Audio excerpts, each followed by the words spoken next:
Whoa,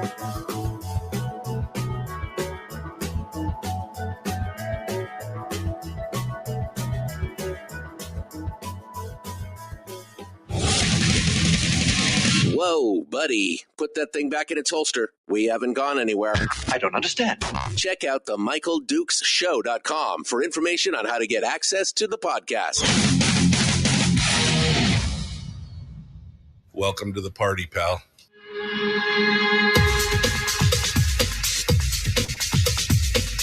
The Michael Dukes Show. The greed and the entitlement is astounding to me.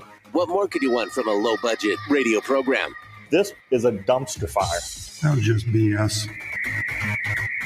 It is time to get a new perspective. We know just what you need, and we've got just the cure. Open wide and prepare for a steaming hot cup of freedom. I just don't fathom it. The Michael Dukes Show, streaming live across the world.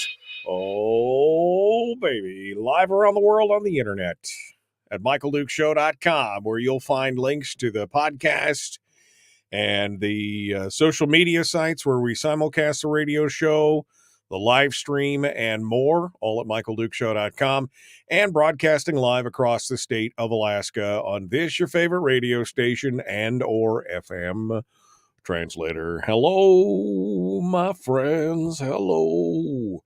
How you doing? I just called to let you know that it's hump day, Wednesday, middle of the week. The downhill slide to firearms Friday can be seen from here. I'm looking at it. I can see it from here. Yeah, we're about to have a good time. It's gonna be fun stuff. Welcome to the program, and thanks for coming in and joining us. We are halfway through the week, and man, there's a lot of stuff going on. Man, it's just a lot of stuff going on. I may have to take an impromptu trip down to the peninsula tomorrow, and that means that I might be in the area of Kenai Wasilla or Homer, and I might be throwing together I might throw together a meet and greet or something over at, I don't know, Captain's Coffee or somewhere in there. So if you want to say hi or whatever, just make sure you follow my Facebook page. I'll be letting folks know where I'm going and what I'm doing and how they can meet and say hi and do all that kind of stuff. You got to go to MichaelDukesShow.com. Just click on the Facebook link there. Go to Facebook.com/MichaelDukesShow. And make sure that you follow the show page and just check out the show page over the next couple days, and I'll let you know where I'm going to be and what I'm going to do. I'm going to stop by and say hi to folks, and anyway, I'll probably tomorrow and Friday. So just heads up, letting you know I might be down in that neck of the woods. So if you want to come down and see me, say hi, shake hands. I might see if I can get some beard curler coffee before I go. I'm waiting for another case of it, and maybe some mugs, or I don't know. I'll see what I can do. Anyway, that's tomorrow and Friday. That's the plan. We'll see what happens there. And today,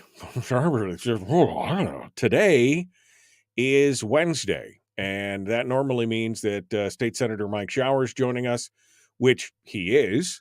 But we're also going to be diving into it with another senator. And again, it sounds like a joke. Two senators walk into a bar and talk about the PFD. That's kind of what we're going to talk about. Budgets and PFD today. Holy cow. I'm looking in the green room, and our guest for hour one is already there. I was going to go over some headlines and stuff, but since he's there, I hate to make him waste the getting up and drinking all the coffee and being ready and getting to the office early. So give me just a hot second and we'll jump into this with State Senator Robb Myers. I did want to, sorry, this is the story. There was, here's what's surprising. Can I just sidebar for just a second? Sure. It's my show. I can do what I want. I thought it was interesting. Here we are, hot and heavy into the last, what is this? This is 14 days, literally 2 weeks. 2 weeks from today is the end of the session. And yet the stories that are coming out, there's nothing coming. All the stories are the same as yesterday. Literally nothing really coming out of Juneau from any of the news media outlets that I could find, any of the major ones. Pretty much all the same stories from yesterday, which I found kind of interesting. Although there was a story that is definitely nightmare fuel for those of you who do a lot of camping and everything else.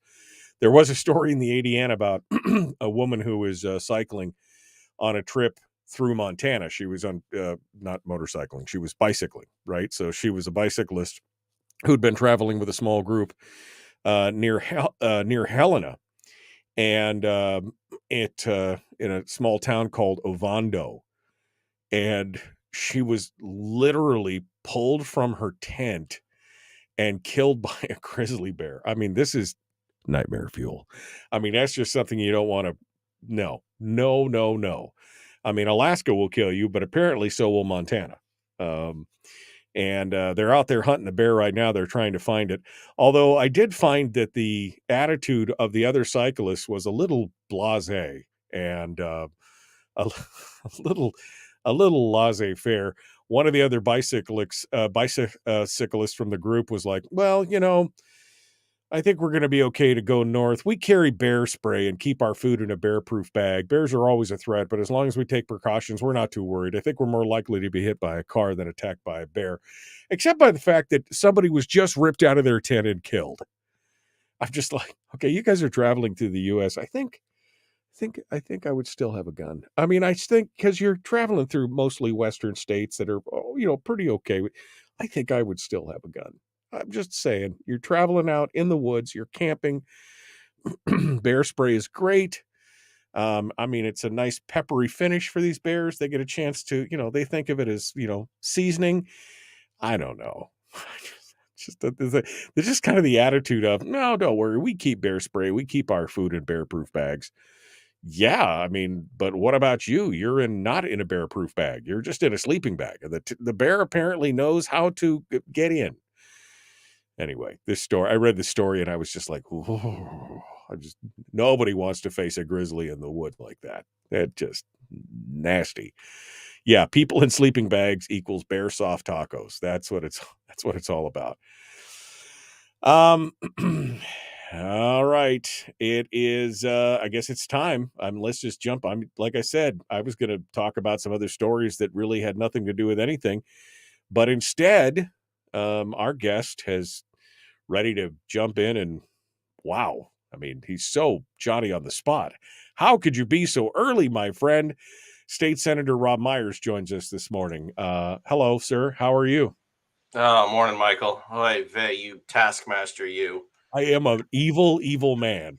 I asked Rob and said, you want to come on tomorrow? He's like, sure, 7:00 hour. And I'm like, no, that one's full. He's like, I hate you so much right now.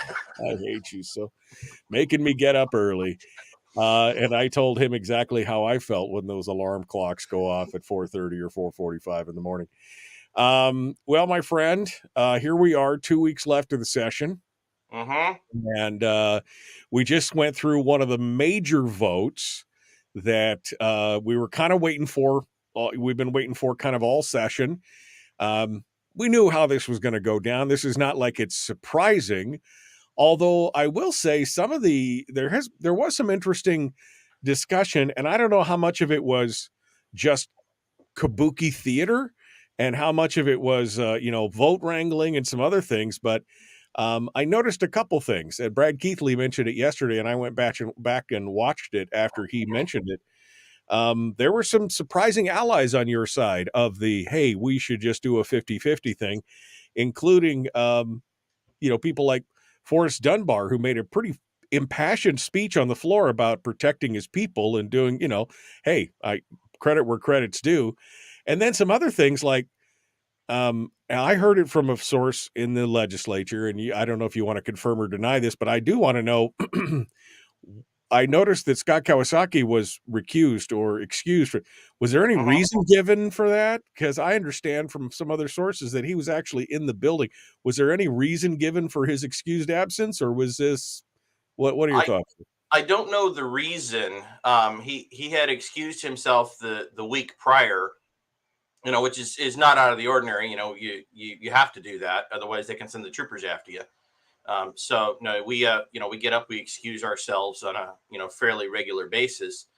But you don't necessarily state the reason. You just say for state business or for personal business. And I don't remember which one he said. He might've said both. But he was not there. He was listed as excused, and there were multiple people that saw him around the building that morning before the floor session. So I don't know what was going on there. You'd have to ask him. Yeah, no, again, a couple people actually reached out to me on this and said, "Did you know?" And I'm like, "No, of course I didn't know. I'm not there." And they're like, "Oh, well, the thing and I'm just like, okay, so he's either hiding from the vote or there's something else going on.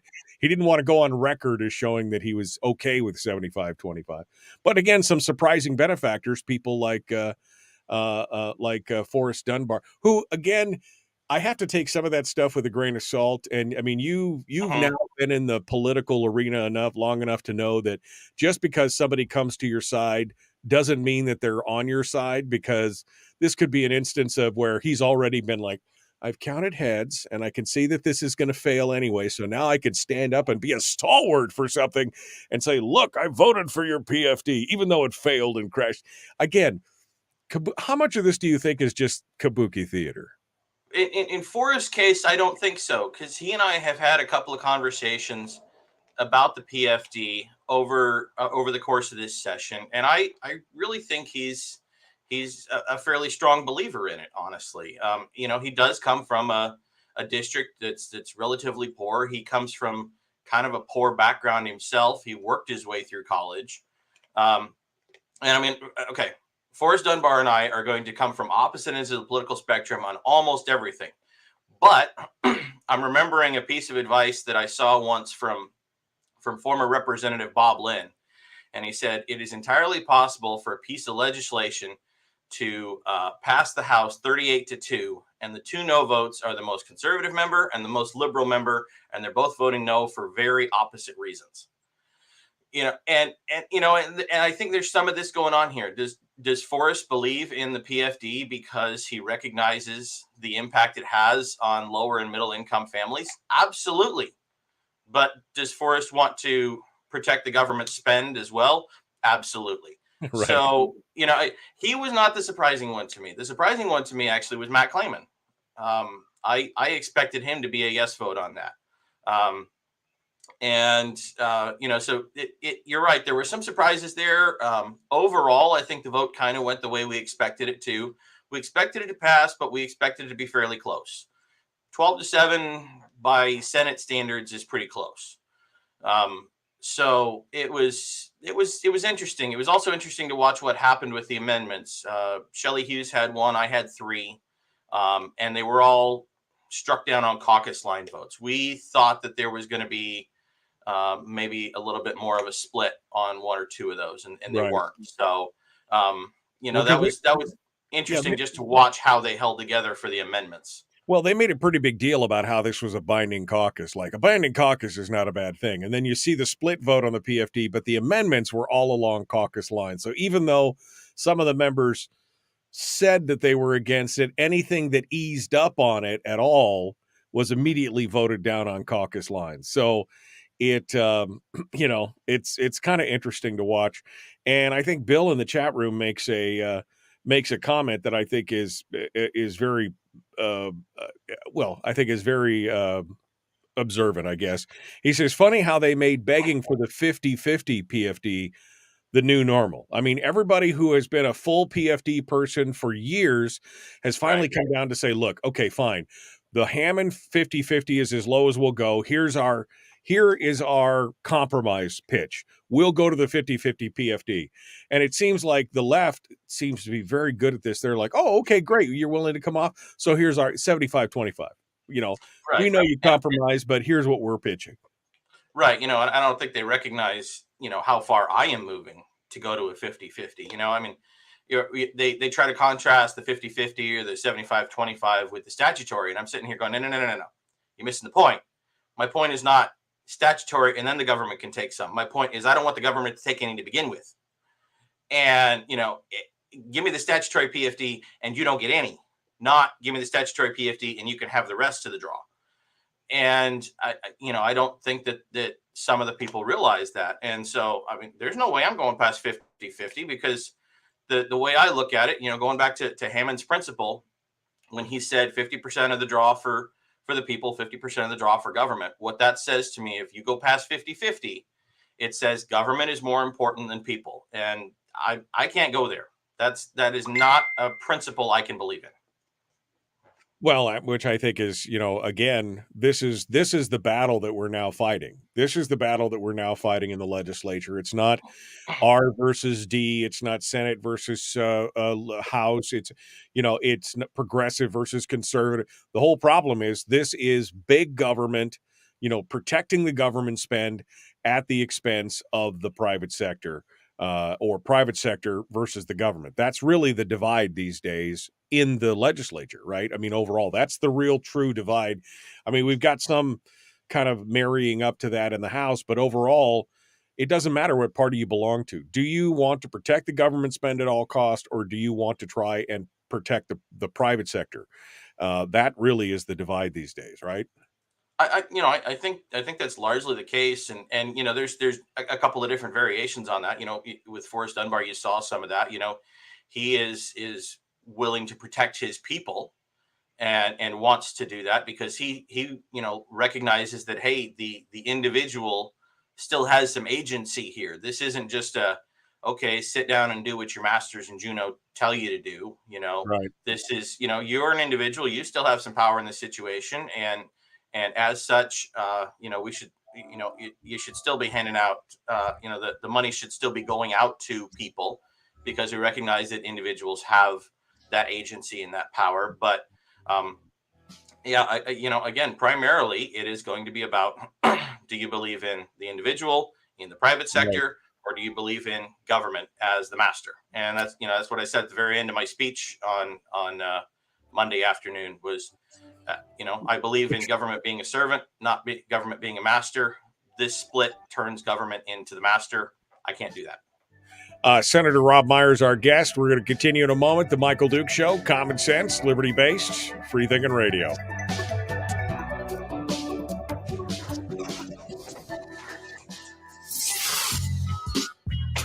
What is that? Common sense. Regularly heard on American radio. Michael Duke Show. Radio. Okay, Robb Myers, our guest in the break. Coming back to him right now. I just didn't want to show you the empty seat. It was just so wrong. I had to go close my window. No, I get it. Yeah, I mean, your speech on the floor was very good, and I didn't really want to try and cut it up and pluck the highlights out because it's a 7 or 8 minute speech. But I would love for you to make the same kind of speech here today, just to tell people exactly what your thoughts were on that. So we'll do that when we come back. Sure. But I mean, overall, watching this thing, this is played out pretty much exactly like I expected at this point. I mean, coming into this session, I had no illusions that this was going to be any kind of win for a smaller government, full PFD crew. I mean, I wished it would. I've fought for it. I've talked about it. I've encouraged people to participate. But looking at the makeup of it, it's really not that shocking, right? On the Senate side, no, this is about what we expected. You could kind of tell what was going to happen by about 2 days after the election, just based on who was ahead and everything. And now you kind of knew which direction it was going, and it is what it is. But we also recognize, hey, one of the best things that happened this year is the Republicans took back the House. So the scuttlebutt going around is that that bill is going to get introduced in the House today, and it's going to get buried in some committee where it's not going to see the light of day. So we'll see what happens here over the next couple of weeks with that bill, and next year with that bill, because technically that bill is alive next year. But yeah, I don't expect it to get very far unless whatever chairman of whatever committee decides that they want to mercilessly grill whoever from the Senate is going to be in charge of defending that bill on the other side. I don't see it even getting a hearing. Well, that would be entertaining. I mean, I'd pay money Could to see be. that. Break out the popcorn and let's watch this go on. Yeah. That might be good just to have a hearing and then put it back in the drawer anyway, because that would be, that would be good. It So wouldn't be the first time that sort of thing's happened around here, where I really hate this idea, so I'm going to bring your bill in so that I can destroy it. yeah, well, I mean, why not? I mean, if I was in charge of a committee that had that bill in front of me, I'd be honest with you. I think that's what I would do. I would literally mercilessly deconstruct that bill line by line and just put them it's going to Ways and Means. Oh, Jesus. Donna just said it's going to Ways and Means Committee. Well, I hope Ben just brings that thing out on the floor and just excoriates it. I mean, just slices it apart with a fillet knife, because that's what you need to do. You need to put these people on the hot seat to say, hey, you've done this. Here's what the parameters are. Here's what the effect is going to be, the unintended consequences of it. Now defend that. That's what we need, instead of this. Again, it was all political theater. It was all kabuki. It was all this, they got a chance they controlled the narrative. They controlled the discussion. They controlled all the voting. Sure, put them in a committee and say, okay, now you defend it. I would like to see some hostile witness stuff going on. I would really like to see that, because you could clip the hell out of that and show that to people for the next 2 years. Besides, people being on opposite sides of an issue. I mean, that there's an automatic disadvantage there with the Ways and Means Committee, because the Ways and Means Committee meets at 6:00 at night. And most of the members of Senate Finance have told me that Senate stops work at 5. So they're automatically at a disadvantage right there. Senate stops work at 5. Okay, good to know. Thanks very much for, I'm sorry, this is a 9-to-5 job for my $135,000. I just, for 4 months. Yeah. I couldn't be bothered to work beyond 5. Well, it's man, this could be an exciting 2 weeks. I'll be honest with you. This could be an exciting 2 weeks. All right. Robb Myers, our guest senator from the Interior. Somebody says it's snowing out here outside I haven't even looked outside yet today. I know that's hard to believe, but I haven't even looked outside. Don't harsh my buzz, man. All right, we're getting ready to go. We're jumping back into it. Common sense, liberty-based, free-thinking radio. Like and share, like and follow, do all that stuff. Here we go, the Michael Duke Show. Let's do it. The Michael Duke Show. Not your daddy. Wait, sorry. Not your daddy? Ooh, not your daddy's talk radio. Whew. I was scared for a second. Thought we were going down. Here's Michael Dukes and the show. Not your daddy, nor do I play one on TV. Well, I have in the past, but now I don't, although I am a daddy. And I'm so confused by that. I don't even know what to do. I can tell you one thing. Robb Myers, also not your daddy, but he's here in the chat room and on the show with us today to talk about what's going on down in the legislature. Now, Robb, you made a pretty impassioned floor speech about this bill, and I would have loved to have played it for the legislator or for the listeners, because I don't think the legislators were listening, but I'd love to play it for the listeners, but it was like 7 or 8 minutes long. So I wanted to give you a moment to synopsize the speech and, give us a mini version of it and, hit the highlights of the points that you were making, even though I'm sure everybody in the room was glazed over and not paying attention there. Tell us, what you had to say about this. Well, they weren't completely glazed over, because I had a couple people telling me they were watching other members of the body as I was talking, and let's just say they were a couple of members of the old guard. They were getting a little red in the face.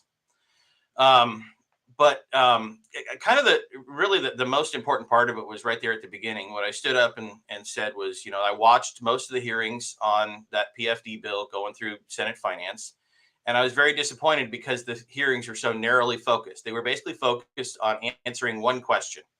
What's the biggest PFD that we can pay for after paying for government and without raising taxes? And I said, well, that's a fine question, but that's one question, and it hardly encompasses everything that's needs to be covered here. So I had a list of 10 questions that I read out and said, these are questions that need answered. if you're going to talk about changing a PFD or really talk about a fiscal plan, a fiscal structure at all, the whole 9 yards. And so I'll just read those 10 questions real quick, and this will, give you the flavor for the speech. Yeah, no, absolutely. Is it a good idea for the largest financial resource in the state to be completely under control of the government? Is it a good idea to have the only way for the people of Alaska to access the largest financial resource of the state to lobby for more state spending? Is it a good idea for the state to be effectively held harmless when the state's economy drops? Is it a good idea for the state's finances to be dependent on things that happen outside of the state and are completely outside of our control?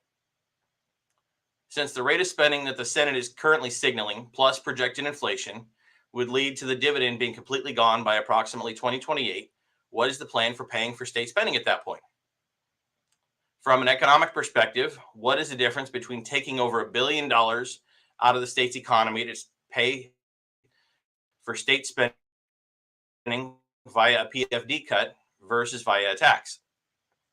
How does this bill help us to escape from the resource curse? Do we want a structure that allows our government to grow much faster, potentially 80% faster than the private economy? Do we want a fiscal structure that gives the state an incentive to look at economic development as a cost rather than as a benefit? And finally, how do we expect to diversify the economy if we cut off the resource capital needed to start businesses? And, these are the things, you and I have talked about most of these things. Brad's talked about some of them.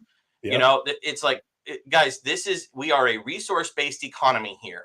And if you are going to turn our government into a government that is not based on resources, not based on the private economy, but based on what happens out in Wall Street, these are the things that you have to wrap your head around and recognize the type of system that you're setting up. And if you're going to ignore all of that, you're not doing your proper due diligence.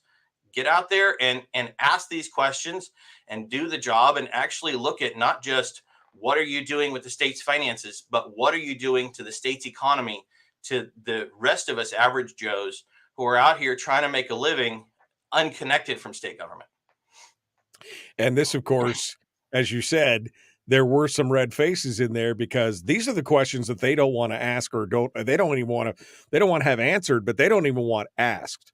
Because they want to narrow focus and laser focus it down into their thing of, oh, we've got to protect this. So how do we protect this? None of the other answers matter. None of the other questions. They don't even want to discuss it because, again, it undermines their main argument, which is government spend must be protected at all costs. And unfortunately, we're a minority in the wilderness here. Those of us who are asking those questions, those of us who are looking at the PFD as the people share, as Hammond intended, we're a minority today. I mean, we got people in the chat room saying, well, that's not really your money. We got people in the chat room saying, oh, well, we should just give it to them and let them balance the budget. And then if there's a surplus, then we should give them a PFD and all this. I mean, other kind of horse crap that we just, how is giving them more money when they've shown that they can't even handle the money they have? How is that going to force them to balance the budget? Right. And no offense, Michael, but even that to some extent is the wrong question, because our question really ought to be, if you have a resource-based economy, what is the best way to build an economy, to diversify an economy, and the best way to support a government structure, or I should say least bad way to support a government structure? I ran across a book, kind of a scholarly tome, so it's kind of hard for, might be not very interesting for some people to go through. Could be good reading if you're having trouble sleeping at night. But I ran across this book, got published about 2001, and it was a collection of essays on resource development and stuff from different economists from around the world and what they've seen in different countries. Some of them are based on oil, some of them based on mining, some based on timber, different places, and saying, why is it that so many resource-based economies around the world have so much trouble diversifying and keeping their government under control? And why do they continue to have financial problems as governments and as economies and things like that?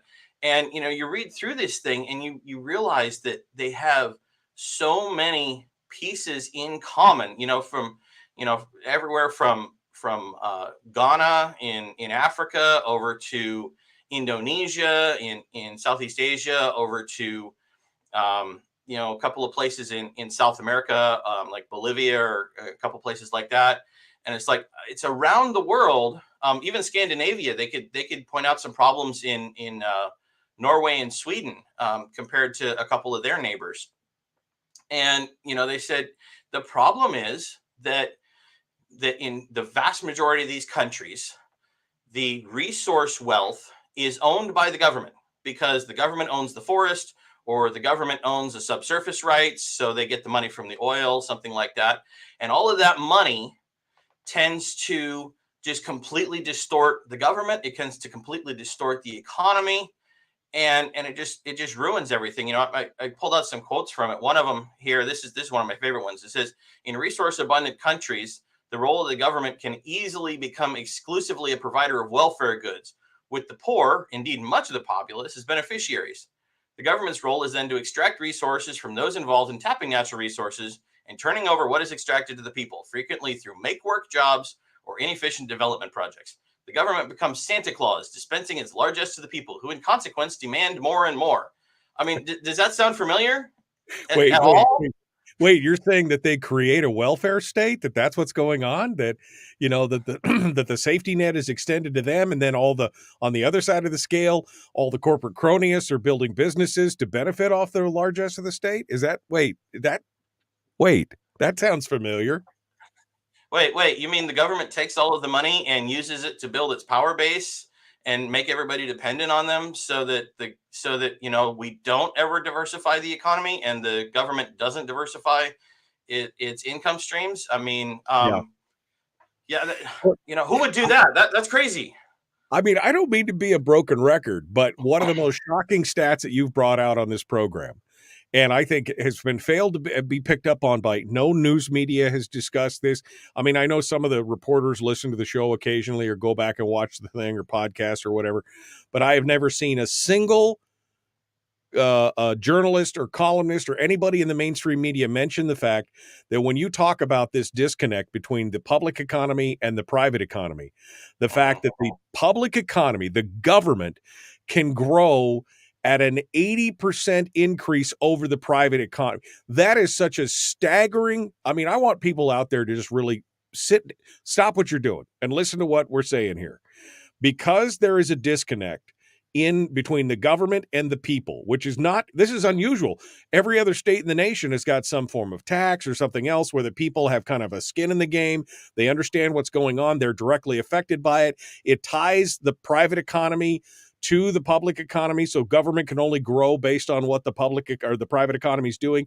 Here, there is such a complete disconnect that we have seen the government grow at a rate 80% larger than the private economy could be tanking, which, I mean, look back in the last few years, could be tanking, and government still grows. Right. And when I did that math, I wasn't even counting COVID. I went 1999 to 2019 because COVID doesn't count. Okay. Right. Maybe in a couple more years after things have kind of smoothed out a little bit more, maybe I'll say COVID counts and we can include it in the set. But, I said, all right, 99 to 2019, you got a lot of variation in there. You've got an oil boom, you got an oil bust, you got two stock market booms, you got two stock market busts. And so, there's a big sample of things that happened in there. And what ends up happening, our economy is in the toilet over the long run. And our economy is in the toilet over the long run because we are overly dependent on one thing, and that's oil. And you know what? I'm not knocking anybody that's making their money off oil. I make my money off oil these days outside of this place. And, I got nothing wrong with that. But my problem is we're not taking that oil money and saying, how do we move beyond this? How do we invest in something else that is going to be more diverse, that is going to be less volatile, that's going to build us a base and a foundation for our state moving forward for the next 30, 40, 50 years. And if all you do is take all of that royalty and severance tax and hand it to the government, you're basically guaranteed to never have that happen.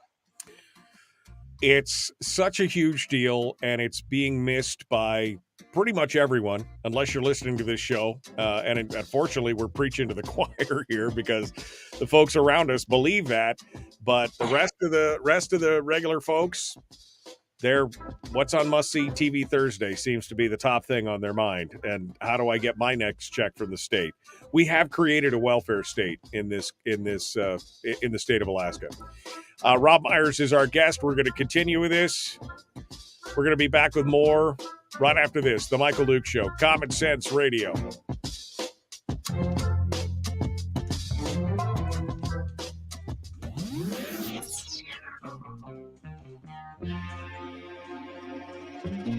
Listened to by more staffers in Juneau than any other show because their bosses told them to. And after what they just heard, oh man, they're going to be pissed. You're a bad, bad man. The Michael Duke Show.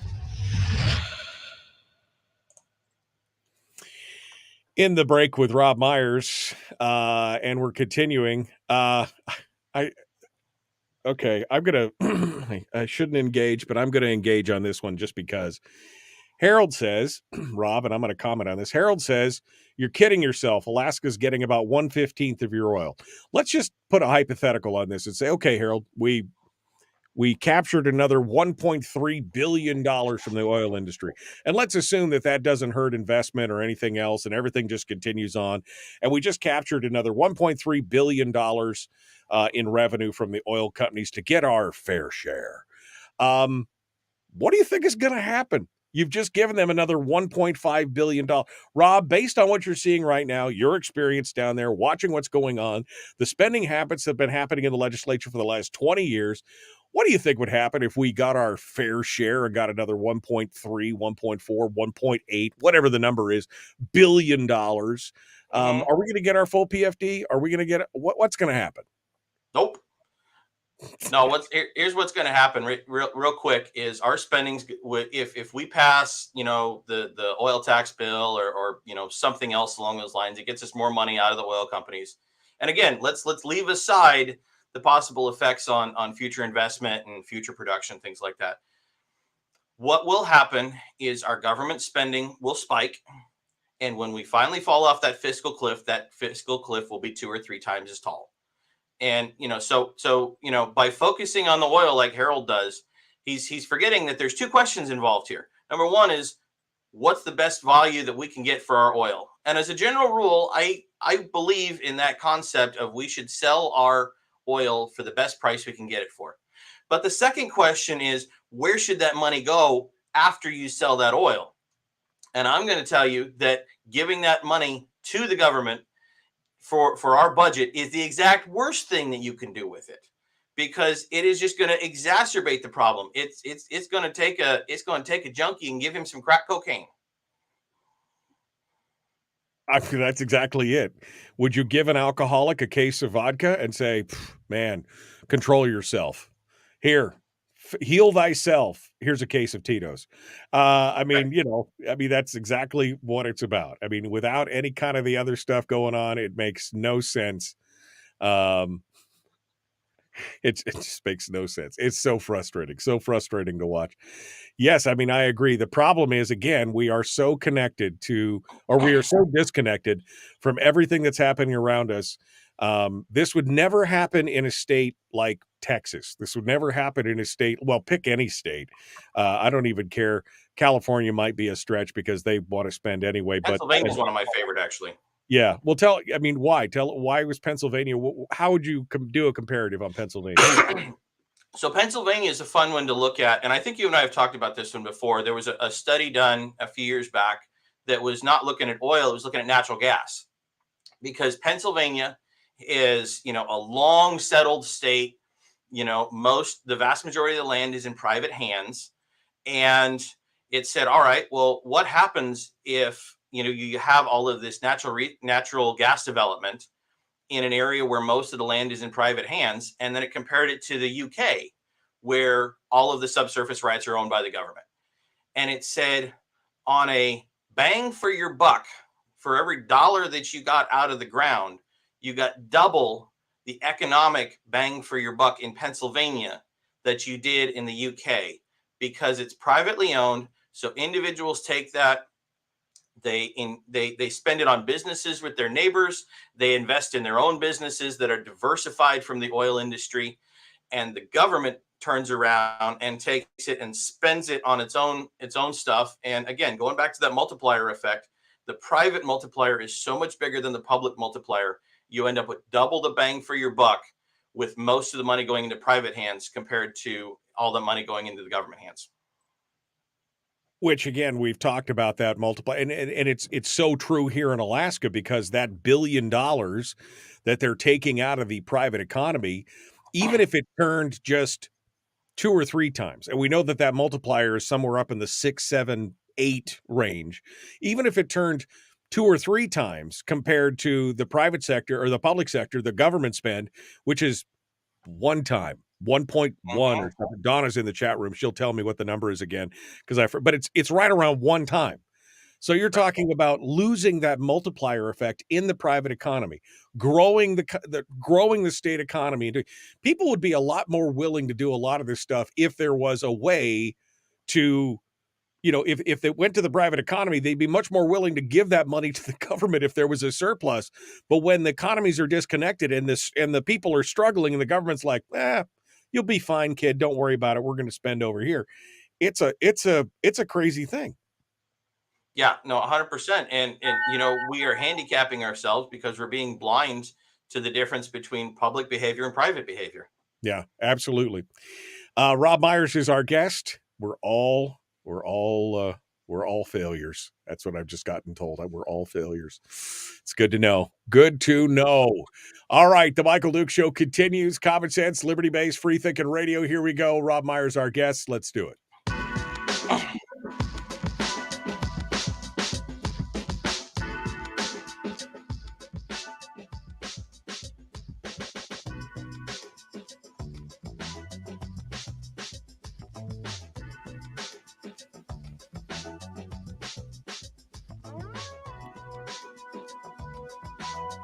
And Robb Myers is our guest. We're continuing here. Oh, damn. Donna Ardwin just provided me with the numbers. We were talking about the multiplier effect, and we were talking about comparatives in other states, and Robb was talking about Pennsylvania, which is mostly private land. Almost all the resource development happens in Pennsylvania on private land, and they were talking about how because of that, because money in the private economy turns and multiplies, it's got a huge multiplier effect.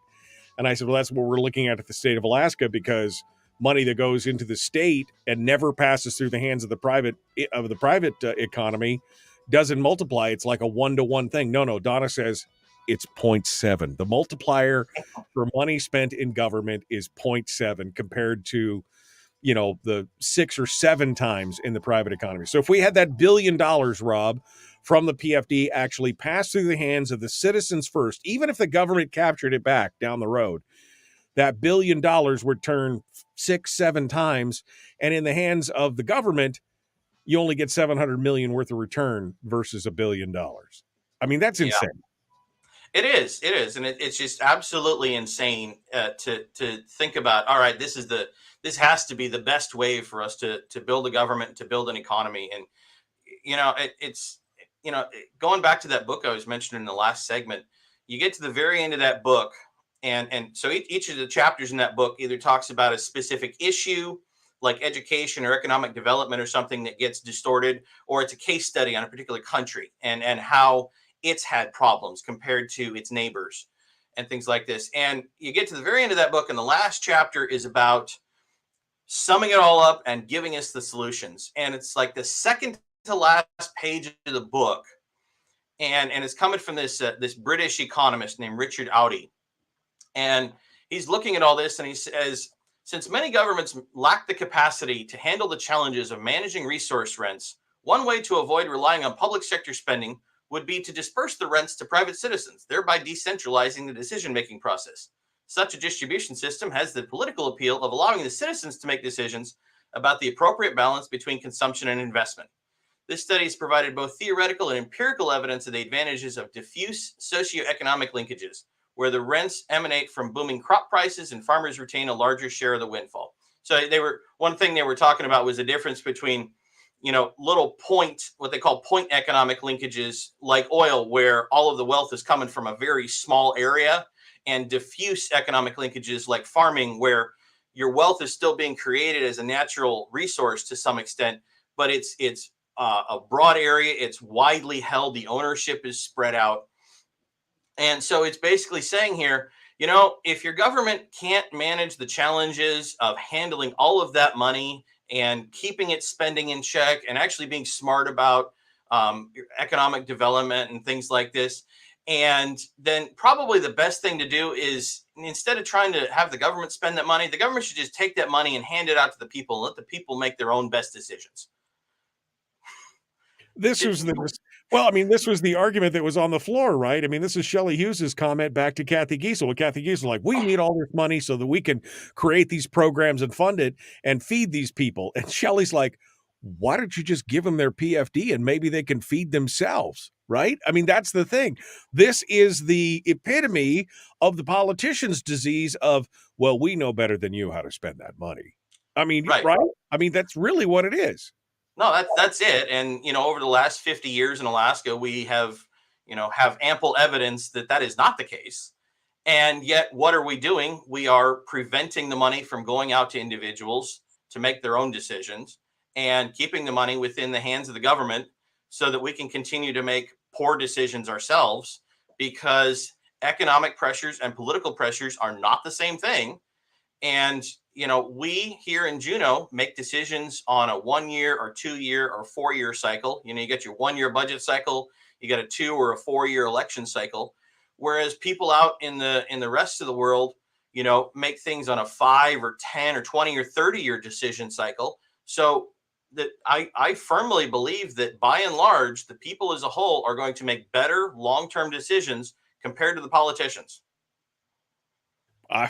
I mean, I couldn't agree more, because we have a track record to prove it, Rob. That's the thing. This is not a hypothetical. Let's look back at the last 40 years of spending in the state of Alaska with all that money. And let's look back at the formation of the permanent fund dividend itself. The reason it was formed was because Hammond and company were shocked and dismayed at the rate at which the legislature was clipping through that first $900 million they received in 1969 or 1970 when they got that first payment. And they were like, whoa, we got to slow this down, slow the roll on this. And it took them a few years, but they finally got it in and said, now we're going to give, because the people, that's their rights that they've given up, we're going to give some back to them and give them a dog in this fight. And we have allowed that dog to be we've allowed that linkage to be taken away from us.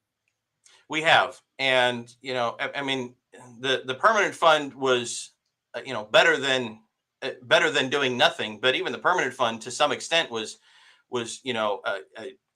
third best option, out there, because, we still gave the government all of the severance tax. We still gave the government 3/4 of the royalties. We had 1/4 of the royalties, and we didn't even pass out that 1/4. We said, we're going to put that 1/4 away in a bank account, and, we'll hand out the earnings. Well, what did the government do? The government took its wealth and squandered it. If you look at what happened back in the 80s, we had a whole lot of spending going on around here, late 70s, early 80s, when that oil money really started to roll in. And we built a lot of things. We created a lot of programs. Was some of that stuff useful? Some of it, yeah. But, we didn't plan ahead. What are we looking at now? 40 years down the line, we're looking at how do we pay for all the deferred maintenance on all that stuff that we built back in the 80s. We can't even figure out how to maintain what we've got, let alone build anything new, because again, our government does not plan ahead. We lived on the boom and bust cycle, and we didn't want to limit ourselves. And, we barely managed to limit ourselves by putting 1/4 of the royalties away into the permanent fund. Right. And now what are we doing? We're turning around and taking that too. Right. So, yeah, we're, this isn't any better than the last boom where, from about, 06 to 14, give or take, we took some of that money, we threw it into savings. The CBR shot up to 12, 13 billion. The SBR shot up to, a few more billion on top of that. Sounds great until you look at what happened right afterwards, which is we turned around and we spent all that too. So, we are at best able to restrain ourselves for a very short period of time. And until we recognize that fact and recognize that the individual, by and large, is going to make decisions better than the government, we're going to continue this cycle. You touched on one of my favorite topics of deferred maintenance, because I like to trigger you, Michael. You like to trigger me for sure. I mean, that was one of my things I was on the assembly. I was constantly talking about the evil of deferred maintenance, and they were like, "Oh no, it's fine." And then the year after I left and Carl Castle became mayor of the Fairbanks North Star Borough, all of a sudden he comes out with this whole thing of the long face. And I mean, he later on told me, he goes, "Man, you were so right," because they have $250 million in deferred maintenance in Fairbanks alone. What's the state's deferred maintenance? I mean, it is hundreds and hundreds of millions of dollars. As of last year, because I haven't asked for the list this year, but as of last year when we asked for the list, it was a hair over 10 billion. $10 billion in deferred maintenance. The university itself is 1.7. Just the university. That's not, folks, that's to pay for stuff that we already own. That's to pay for maintenance on stuff that 10 billion. My head is going to explode. 2 minutes, Rob. What do we expect to see in the next 2 weeks? I mean, here we're coming down to the wire. What are you expecting? Well, I can tell you what I expect out of the Senate. I expect, growing spending, growing budgets. Our operating budget is going to grow significantly this year. I don't expect very much in the way of a capital budget, because the operating budget is what is going to squeeze all that out. We're not going to address our deferred maintenance or build anything out new, because we don't have the money for it, because it's all getting taken up in operations. On the other side of it, what happens in the House and in the conference committees, that I don't know. That is really up in the air, and I've heard half a dozen different predictions, and it's a 6-5 and pick 'em situation. Well, it's gonna be entertaining to watch. If nothing else, it'll be entertaining to see how this thing plays out. $10 billion. I'm still trying to wrap my brain around that. All right, we got more coming up. Robb Myers, our guest. Thank you, Rob, for coming on board and getting up so early. I appreciate it. Folks, we're out of time. We got more coming up. State Senator Mike Shower is going to be joining us in hour 2. Over the top of the hour, maybe we'll get Mike and Rob together. We'll see if we can bring the band together and see what happens here. The Michael Duke Show, common sense, liberty-based, free-thinking radio. If you got to go to work, thank you. Be kind, love one another, live well. But hour 2 is dead ahead.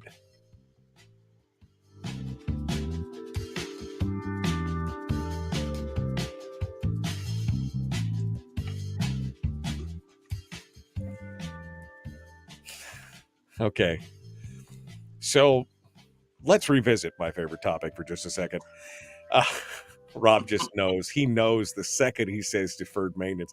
I literally said from the floor one time, there's a special place in hell for the guy who just thought up the idea of deferred maintenance.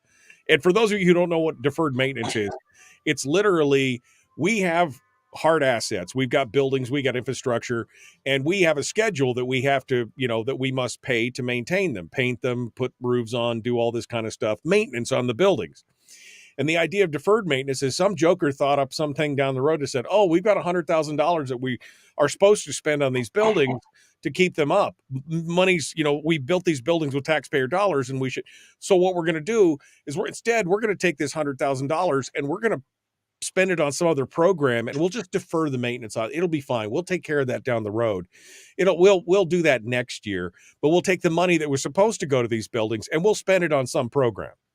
That's essentially what deferred maintenance is. Robbing Peter to pay Paul. Eventually, though, the bill comes due and the roof starts to collapse, or the thing falls in, or they're leaking, or the boiler blows up, or something happens. And all of a sudden you're like, oh, well, now we need to bond. Now we need to bond these buildings to do all this fix that was supposed to be taken care of under deferred maintenance. And so now you, the taxpayers, are double paying because we budgeted money to pay for this stuff and it didn't happen. And now we don't have the money really in the budget to do it. So now we need to borrow money and put your property up for bond to then do what we should have been doing the whole time. And that's when we discovered $250 million in deferred maintenance in the Fairbanks North Star Borough alone. And Rob is saying $10 billion in deferred maintenance on state facilities across the state of that's 125% of our annual budget in deferred maintenance alone. Let me give you just a real small example that's going to be real poignant for a lot of people up in the Fairbanks area on that one. So I just heard about this one a couple of months ago. So Chitina, you spent plenty of time at Chitina, Michael? I've spent some time at Chitina. I have spent a few years there one day. Fair point. So you go down to Chitina and you head down the road there and you go down to O'Brien Creek to head down the shoreline to go find yourself a spot to tie off. And you'll notice at O'Brien Creek that there's a little collection box and it asks everybody to put $10 in. Okay.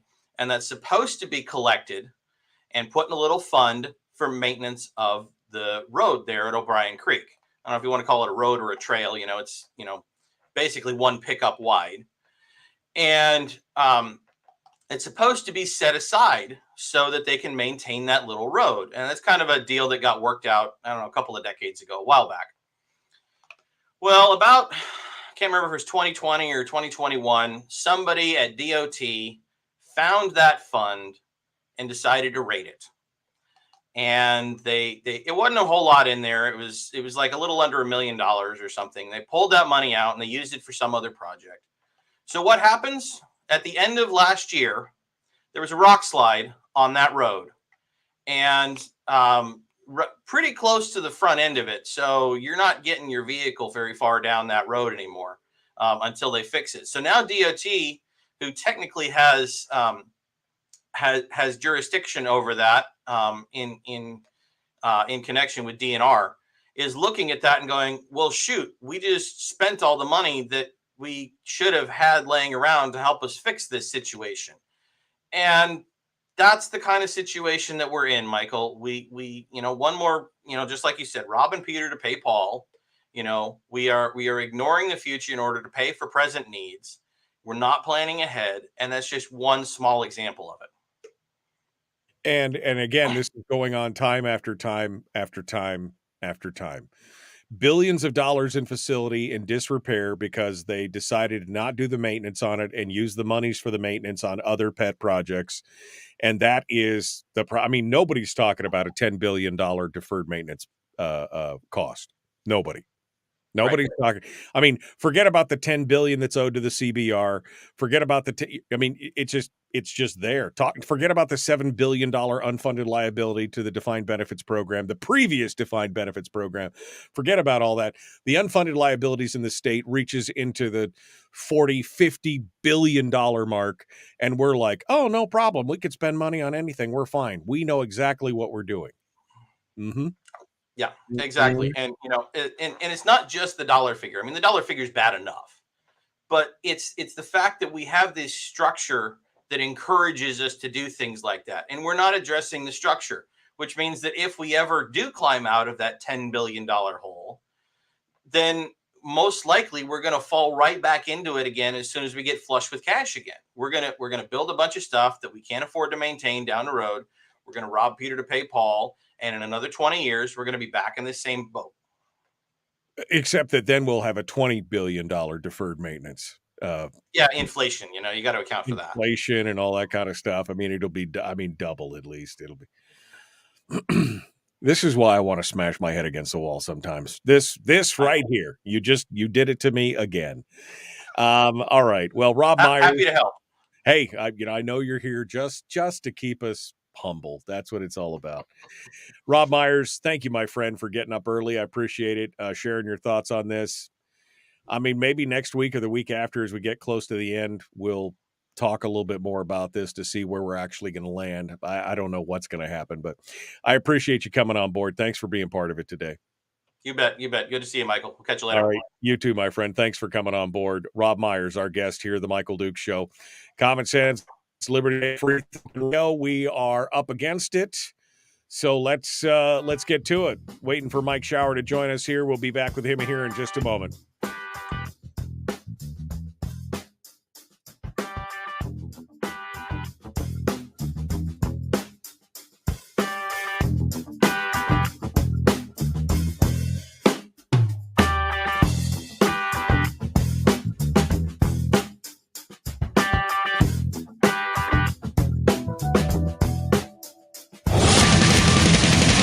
Whoa, buddy. Put that thing back in its holster. We haven't gone anywhere.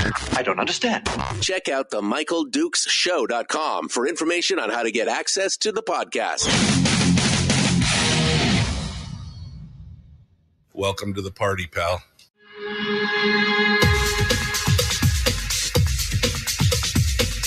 The Michael Dukes Show. The greed and the entitlement is astounding to me. What more could you want from a low-budget radio program? This is a dumpster fire. That was just BS. It is time to get a new perspective. We know just what you need, and we've got just the cure. Open wide and prepare for a steaming hot cup of freedom. I just don't fathom it. The Michael Dukes Show, streaming live across the world. Across the world on the internet at michaeldukeshow.com, where, well, you'll find pretty much everything about the show. The links to the podcast available on CastBox, Stitcher, iTunes, Google Play, Apple Podcasts, and, of course, Spotify.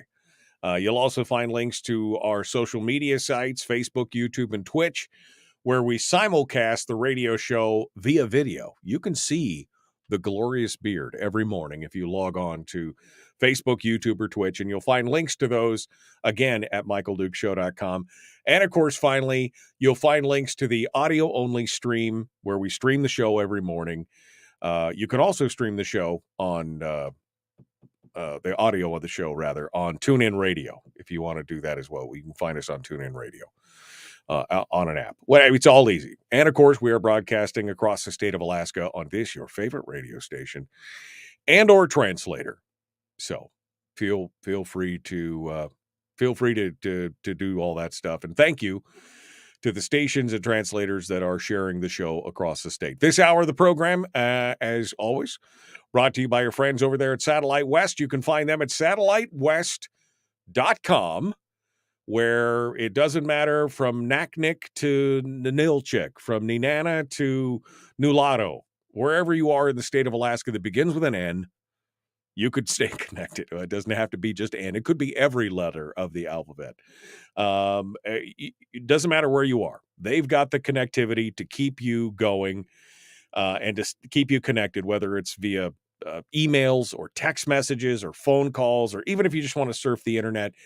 They got the tools and the talent to make it happen over there at satellitewest.com, and a whole slew of local dealers across the state to do it. I mean, from down from Homer all the way out to Lundy Marine Electronics out there at the end of near the Aleutian chain out there at Alaska. So thank you for sponsoring the program. SatelliteWest.com is where you go for them. We're waiting for Mike Shower to join here. He's going to be joining in a few minutes. I did confirm with him yesterday that he's on, so I'm working on it right now, hoping that he's going to join us here in just a second. But I just want to talk for a hot minute before I bring Mike Shower on about this deferred maintenance thing. It is, and Rob knows it. He slipped that into there in the conversation. He knows it. It is one of my biggest pet peeves ever, that this is what we allow our elected officials and bureaucrats to do, is to defer money from something that is an investment in infrastructure we've already paid, we've already bought, we've already built, we've already purchased. And they take the monies that are supposed to maintain those facilities and they use them for some alternate purpose. I would say nefarious, but usually it's some good program that really needs funding. And we'll just steal a few $100,000 from the deferred maintenance of these other facilities to prop this program up because it's so super important.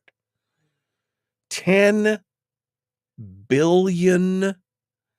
That 10 billion. That's $10,000 million in deferred maintenance in the state of Alaska on facilities that are currently falling apart.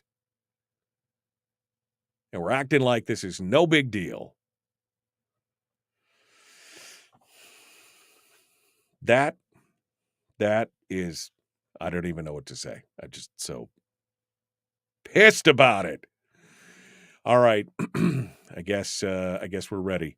State Senator Mike Shower, our guest here on the program. We'll start off with him and see how mad he can make me. Good morning, my friend. How are you, sir?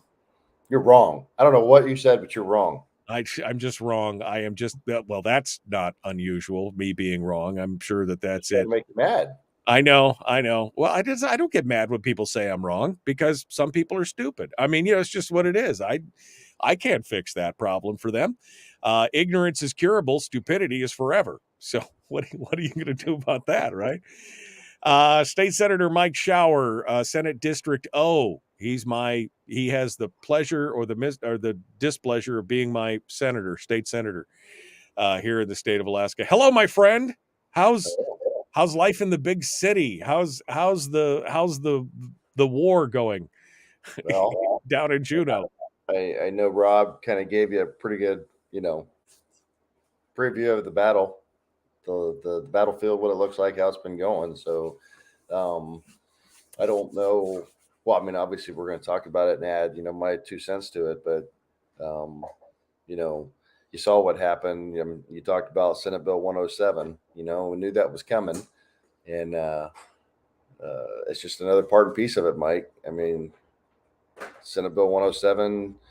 It's an interesting thing because we talk about this often, but the mainstream press never says it, so a lot of people don't know it. But it's like, well, we're talking about a 50-50 split. Statutory PFD, you don't pay your fair share, et cetera. And now you have and I've said it before here, Mike, said I've been saying statutory, put the amendments in, voted for it every year. Point is, it's the law. I get that we don't have the votes to reduce the size of this government for cutting programs or, funding, et cetera. The votes simply don't exist. I know people will jump up and down and scream about it. I've told you at this point, over $2 billion worth of different reductions, including the forward funding of education one, because I thought it was unconstitutional. And they never pass. None of it's passed. So, we're left as having to be the adults in the room, Rob, myself, Shelley, a few others, of trying to solve the problem, because you can't get the problem solved with the amount of lobbyists and special interest and, the deep side, right?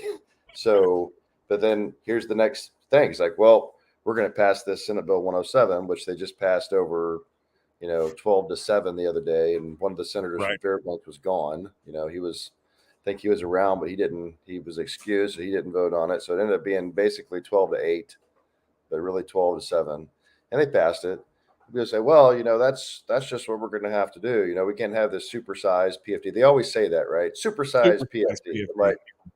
Wait a minute. It's not supersized. It's the law, right? Yeah. This is not going to McDonald's and deciding if I'm going to get a regular, medium, or large size, meal today, which is pretty much how we've been picking the PFD for 7 or 8 years now. Right. This is what the statutory law says, that's still on the books, that isn't really in conflict with the POMD draw, because you can draw that amount and then apply the formula to it. You can. So the only thing supersizing this whole equation is government. That's pretty much you keep talking about supersized PFD. It is supersized government. But you don't say that, Mike. They're like locusts. That's not what they say. They consume that's not what they tell anybody. That's not it. It's not supersizing government. It's supersizing the PFD because of you greedy, entitled people, right? So this is the argument they say all the time. Well, a 50-50 split or, whatever. I mean, that's reasonable PFD. I mean, even given 75% of the earnings, or the draw to the government and 25% of people, that's a reasonable PFD. But what they never tell you, Mike, is that over 90% of all royalties, taxes, fees, everything already goes to the government. Come We're on. talking about the little tiny bit at the end of the chain. Yeah. Right. That's it. It's a big And cake on a 50-50 platter. of that is at least a equitable split between the people and the government. But we can't even do that. Right. We're going to go and now go 75-25. Now, here's the funny thing. I'm going to say this piece because it's interesting. So it's not the first time, people have been interrupted on the floor for people guffawing or blowing off the decorum. But I made a point in one of the sections where I was, putting my 2 cents in the debate on the floor. And while I was making the point, a finance co-chair kind of guffawed with the guy sitting beside him and interrupted me, which is against Mason's manuals. We're not supposed to do that, right? You Right. keep your mouth shut while people are talking on the floor. I've never done it, never been called a point of order, but I made a point, and it was so bad that I had to stop and say, "Excuse me," and point across the floor to the Senate president to go, "Inappropriate," right? Didn't say a point of order, but they're over there guffawing, start laughing, make a big point out of it. Inappropriate. Same person that says we got to follow the rules is over there blowing off the rules. When I said, Mike, and here's all I said, because the whole point I've hammered over and over again on the debate during this on Monday was this is not a plan. The governor himself has said he was not going to put it on the backs of one group of people. That's what Senate Bill 107 does. It puts all of the responsibility and burden for paying for the growth of this government on the people by taking more of the PFD officially this time. It's not part of a comprehensive plan because there's no other comprehensive parts. It's just this. That's it. Right. And I said, guess what? Because they've made a point repeatedly, the finance coach here, that, well, you guys added so much money to the budget last year, or, it was just fiscally irresponsible. I said it. And so I said, if we would have already enacted the comprehensive fiscal plan, we wouldn't have been able to spend the money we spent last year because the PFD would be off the table and the Constitution wouldn't be able to touch it. The amount would be the amount would be done. There would have been a spending cap. So we wouldn't have been able to add that money because the Constitution would not have allowed us to do it. And the budget would be balanced. And when I said that, they were like, they made big hullabaloo, interrupted the speech decorum, right? You don't do that on the floor. And I'm sitting there thinking to myself, I'm like, why are you two over there laughing? Because my point is 100% valid. What you don't like is that when I said it, Mike, it takes away their power. And this ultimately is 100% about taking away the levers of power from people that have had it here for decades to be able to move the money at their will, where they want it, when they want it, how they want it, to who they want it to go to. And if you enact a comprehensive fiscal plan that we have been harping on for years here, they don't have that power anymore, Mike. They will be limited. And at the end of the day, brother, that is what's going on here. And what they don't like to be reminded of is that they were the ones that were in power when this whole situation developed. They are primarily responsible for the overspend and for everything else. They're the ones. It's like asking somebody who is, created the whole scenario, oh, please fix this. I mean, we know that, you got us here because of your lack of foresight and your lack of ability to understand unintended consequences. But please save us. Please save us now. And they don't like to have that pointed out. And you're right. I mean, 90%. I always said, picture your favorite cake on a platter, and government comes in and swoops in and leaves you this little teeny tiny slice, and they've taken the whole rest of it. And now they're like, oh no, that slice, we want that too. Oh, by the way, we also want the crumbs that are left on the cake, on the platter when it's all empty. That's what they're asking for. They get it all already. They get it, and they want it more. And as Rob points out, by 2028, if the 75-25 HB 10 or SB 107 that we're talking about, the 75-25, if it got enacted by the House, which it's not going to, but if it did, then by 2028, the PFD, the rise and the cost rise will be so much. It will be not 75-25. It will be 100% to the government, and there will be no more money. There will be nothing left to draw from. But Mike, the point of the wise and old guard that is telling us how things are going to be are telling that once we enact $1.3 billion of new taxes and put another billion plus into the CBR so it gets to their comfort level of where we need to be able to operate, because we can't possibly operate the government without $5 billion of cash in hand in case we, overshoot the mark a little bit. Once we do that, even though they're telling us how much money we're going to need and all of the cost in front of us and all the billions of dollars of deferred maintenance you're talking about, trust us. This is the one. Nobody in the press even asked the question. We have been taking the money for 7 or 8 years now randomly, and the cost of government is growing. We know it's going up anywhere from $500 million to upwards to $1 billion every 5 years. Rob talked about it. You just mentioned it. But all of that said, Mike, isn't the logical question, who in this state believes that 3, 4, 5 years down the road, we're actually going to put more money into the PFD to the people? Who believes that? That's not what's going to happen. It's not even on the table. They're never going to put more money into the PFD, Mike, ever. Look at the direction it's going, the spending, the deferred maintenance, all the stuff. And they're saying, trust us, in a couple years, it'll be a 50-50 PFD, and we'll give you more money. Mike, it was a struggle, and one of the ardent opponents of the PFD had to be gone last year for a 10-9 vote on the floor for me to finally get a statutory PFD amendment through the floor. Yeah. No. One time in 7, 8 years. And it was a fight to the death almost on that one. And then, of course, the House couldn't even pass that. They had to friggin' cut it down in conference committee. But my point is, this is the deal I got beachfront property for you in Arizona. Yeah. Who in their right mind believes, truly. Yeah, they put all this of that happening, that this state is actually going to, these legislators, these politicians, are going to actually give you a bigger PFD a couple of years down. This is the wimpy. I will gladly play you Tuesday for a hamburger today. Come on, Mike. I know. Nobody's buying this garbage. Exactly. I mean, you find an extra $1.5 billion in revenue and put more in the thing, and we will pay it. And all I could say to that was just BS. I mean, that was just exactly what they were trying to tell us. Unfortunately, But Mike, nobody believes that. I mean, the press won't ask the hard questions. Oh, None no. of the citizens believe it. I mean, come on, guys. At least be honest and say it's 25%. That's all you're going to get for a few years. And a couple of years down the road, we're going to keep spending more, and the PFD is going to be gone. We're At going to least take go, well, they're being honest. Well, yeah. It's the inch by inch. Everything's a cinch. That's what we're looking at right now. Mike Shower's our guest. The Michael Duke Show continues. Don't forget, you can join us on Facebook at facebook.com/Michael Duke Show if you want to get into the chat room here as well. We'll be back with more right after this.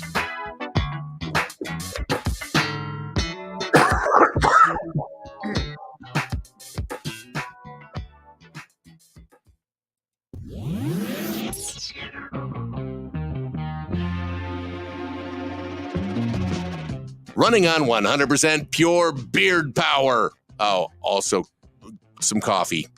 We dip our beard in coffee. Nice beard. The Michael Duke Show.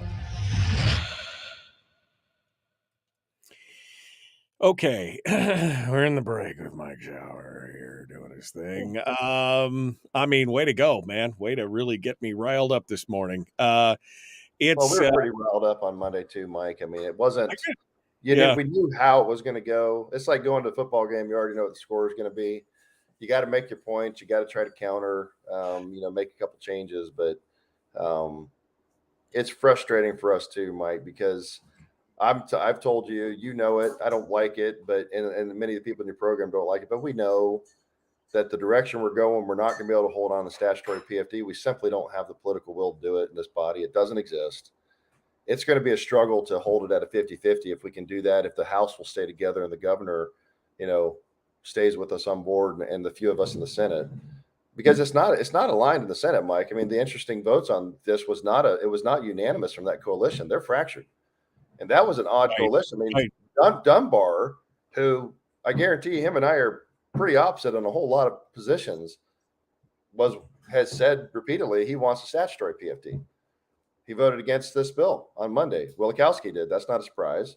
Olson did. That was a surprise. Kawasaki was gone, who has typically voted for it. Interesting. Matt Clayman. Matt Clayman voted against it, but it was more because he wants to see a big income tax, kind of thing. So my point is even within that coalition of the willing, it's not there's not a unanimous will on this at all. So that's 8 people. And frankly, I really thought Olson would be voting against it. I don't know what deal they struck with him, because that would be a nearly unanimous, or, even split in the Senate on a 50-50, because most of those people have said statutory, and I would be pretty confident that as low as any of them would be willing to go is 50-50, an equal split of the draw if we're going to have anything at all. I mean, I've told you before, Mike, I'm never going to vote. I'll follow my sword for that. That's just not it. If we got to raise taxes at this point, oh well. I'm tired of watching every single dollar get funneled to this government and the people aren't. And Shelley made the point. Another senator stood up and said, "Well, food stamps aren't being paid for," and this is what a senator that's no longer there said a couple, a year or two ago. Well, the troopers aren't going to answer the phone, and people aren't going to, state workers are going to stop showing up, and it was the gloom and doom. And you're like, no, that's not going to happen, because those are key and essential. This is always the fear tactic, Mike. That's not what's going to happen. The key and essential workers are still going to show up and get paid. The teachers are going to get back pay for everything. It never happens that way. It's not going to, but they scare people off to cave. And Senator Hughes stood up and countered the point and said, food stamps, how about you give that family a 50-50 PFD? That if I'm for, Mike, that's $10,000. That's way more than they get for food stamps. They can pay for their own food at that point. I mean, it's a brilliant point, and I agree with it totally. But none of the jackals that are there in the Senate, in the leadership, in the old guard, none of them seem to understand that or care to understand it. I'm curious though, since you brought it up, and it's all about decorum and following the rules, right? All these people are like, "Oh, we got to follow the rules."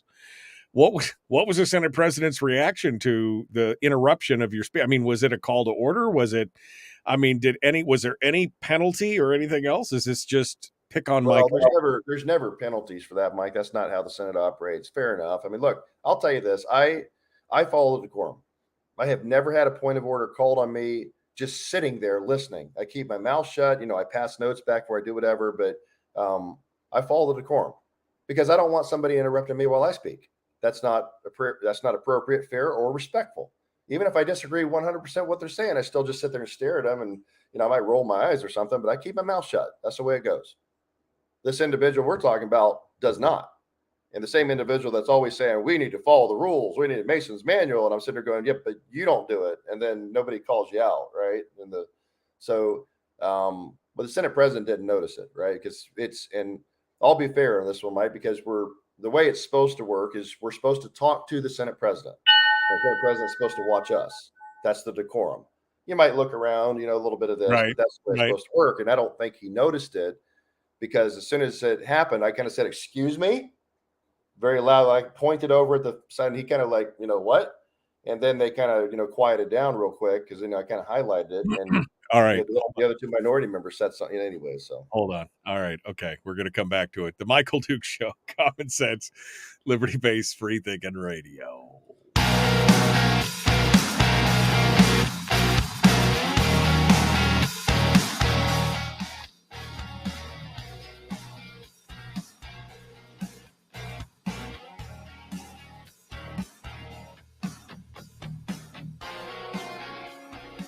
All right, we're continuing now. Mike Shower, our guest, State Senator, District O, up here in the Mat-Su. We're talking about Monday's vote on the permanent fund dividend and the 75-25 approval. Now, this bill is going to Ways and Means Committee, Mike, which in the House. Now they got 2 options. They could table it or just, put it in a drawer somewhere and forget about it, or they could take it out and bring it up for a hearing and then slice it apart and put somebody on the hot seat. What's your advice as a senator? What do you think we should see? Should it be pulled out of in the committee and put on the docket to be read and discussed, and allow it to be picked apart, or should it just die a slow, quiet death in the corner? Either are a valid option, Mike. I mean, look, a couple of years ago we did this. This is the same bill, same players, same story, same dance. Different year, different session. Not a solution. Not solving the problem. Not part of the comprehensive plan. A couple speakers that were for it said, well, this is a step in the right direction. I said, here's the problem. It's kind of like having a special session after the 1st of July. if you want to get something done. If you wait until after the 1st of July for a special session, Mike, you have no leverage because they're going to be, we don't care. We're going to wait you out and we'll just slow roll this next session. We don't have any reason to do this. But if you have one right away after the 4 months are over, right, before the 30th of June, well, now there's pressure on because there are things that stop happening as far as the state paying its bills, right? Troopers are still going to answer the phone, but there are some things that are, put some pressure on people. So this is really similar to that same kind of a thing, Mike. You don't enact one part of this little plan that they want, which is the old guard, so that they can get all the money and have their hands on the powers, the levers of power of being able to still manipulate it the way they want to.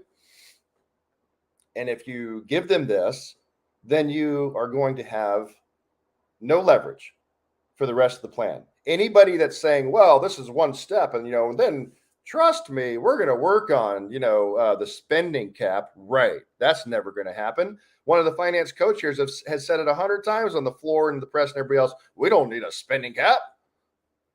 You think we're going to get that through finance, Mike? Come on. Right. So this has to be part of a package, the whole deal, which is what the fiscal policy working group said. Right. You gotta have the whole thing and contingent upon it passing or it fails. And compare that to what's going on in the House in Ways and Means, where they've got they got multiple parts in multiple bills already. They're not just passing the one thing. The Senate hyper-focused on just the size and scope of the dividend and saying, this is a fiscal plan. It's not. It's not a fiscal plan. Well, it's not even part of a fiscal plan because you have no other bills up there ready to go. When they won't let them through. Senator Kaufman has the spending cap bill. Perfect. Pass that through, Senate Finance.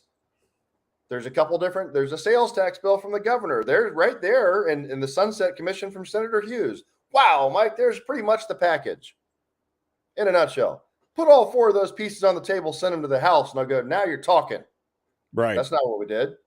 We're going to keep taking this. And as you and Rob were talking, and Rob's pointed out on the floor, and he had a really good speech, by the way, on Monday. If you haven't listened to it, that 4 or 5 minutes, you ought to. So it's one of the better speeches I've heard, kind of encapsulating things with some great questions in it. All we're doing is just one thing. And this is what people need to understand, Mike, that with the rate and growth of government, and that's before one of the senators' defined benefit plans that's now being pushed through. That's before one of the senators, BSA education for over $250 million pushed through. We're looking at if everything that this tax and spend Senate was to pass, which I'm hopeful with the House and the governor won't, but if it was, you're looking at up to $1 billion of new growth and spending of government every 5 years. Now, if the dividend that they're offering right now, Mike, is just north of $1 billion with this massive 75-25 plan, how many years does it take before all of that's gobbled up? And you're still going to need taxes. So those people saying, I don't want a tax for a supersized PFD, supersized, you just chopped it down to a tiny little thing, really. Right. And you think that you're going to escape taxes in this state if you're more wealthy or upper middle class or whatever you are, and you think you're going to escape taxes by doing this? I got news for you, folks. In 5 years or so, plus or minus a little bit, this state's still going to come after you for sales taxes and income taxes. I don't care if you're the Alaska Municipal League, if you're a municipality, if you're a wealthy person, if you're a dividend hater. I don't care who you are, right? In a couple of years down the road, they're coming for more money anyways, because there is no desire to cap spending and growth so we can control it and grow our government and get real revenue the right way. There is no desire to reduce the size of government or look at programs and things we might be able to get rid of. So when you add all these together, Mike, it's coming anyways, as Rob pointed out. It doesn't matter what we do on the current glide path. It's just how fast we're going to get there. So this is just one more step in the dividend going away, but we could hold on to it. We could with a comprehensive plan, because if you protect it in the Constitution at 50-50, that's there forever. We're talking about, I want my children and grandchildren to have this. Well, you're pretty much guaranteed with your vote on Monday there, Mr. Senator, they're not going to get it because it's going away in a few years. And taxes are still coming. Even if we held on to a tiny PFD, taxes are still coming, Mike. That's what people need to get through their head. They say, I don't want to do this for taxes. Well, then you're not paying attention to what's happening here because you're going to get taxed. Even the comprehensive plan, Mike, we had to agree to that. I mean, people say, well, you don't have to. No, I don't, but we can keep going down this path, and you're going to get mad about this too. That's the direction it's going, Mike. Basically, 3 of us are fighting this in the Senate with a handful of people that just still want a bigger PFD. That's it. Yep. No votes to stop it. Just a few of us. And the House is tenuous. It's right on the edge of being able to hold on to it. And you got a governor that hopefully will be willing to say absolutely not, because he's met with all of us and said, this is not how I want to do it.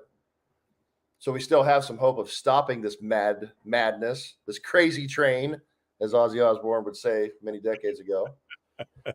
So, Well, I don't know, Mike. We will see, but the math doesn't add up with this current plan. It's getting worse. The Senate refuses to enact a comprehensive plan that will at least solve this long term. Long answer to your short question. The House could go either way. I would prefer, I hope that Rep. Carpenter and House Ways and Means will take this bill and tear it apart and or put it back into the comprehensive plan that they've got sitting in front of them and move it that way.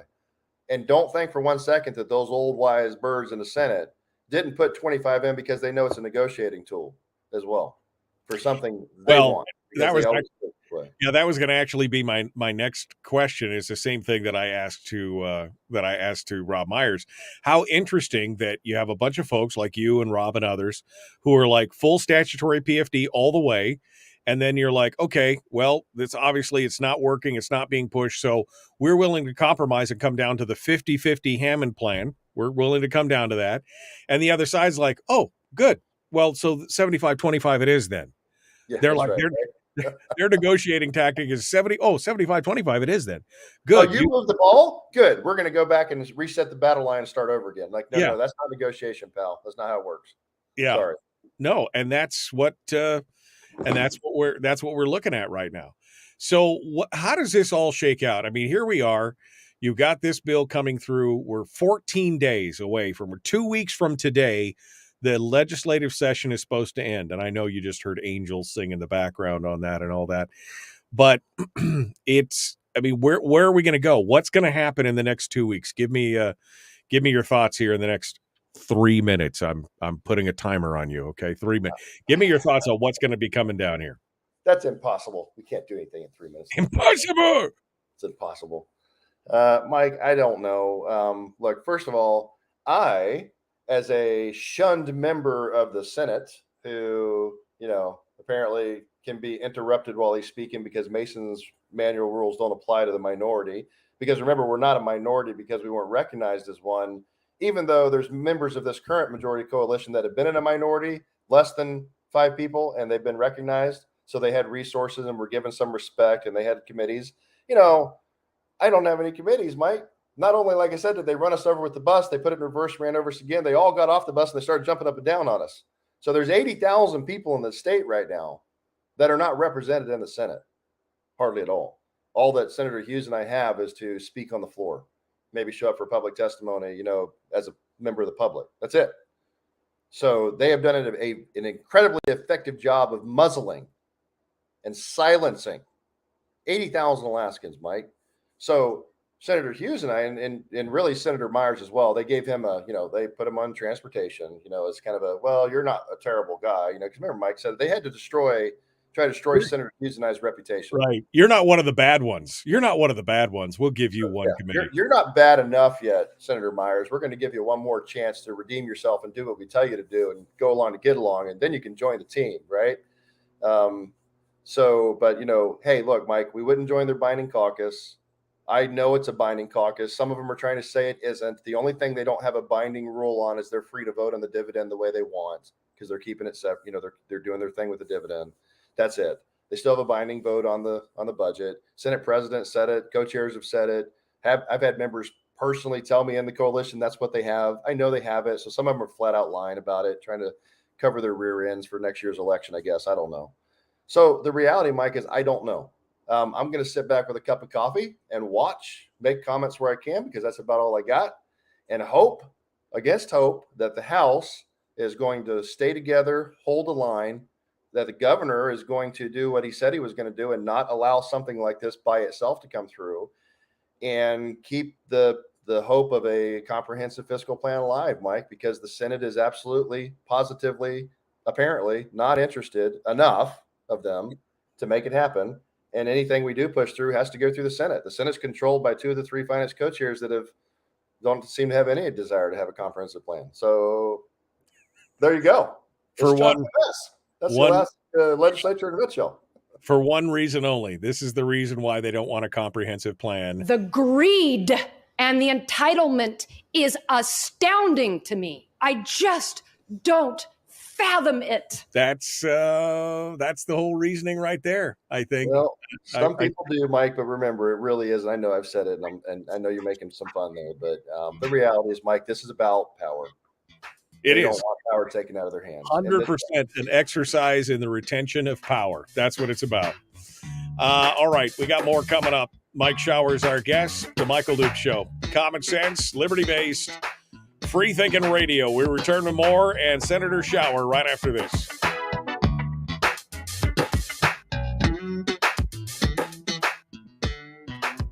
We're broadcasting live through a series of tubes. Allowing all of these entities to provide streaming stuff going on the internet. Well, it's kind of hard to explain. Sorry.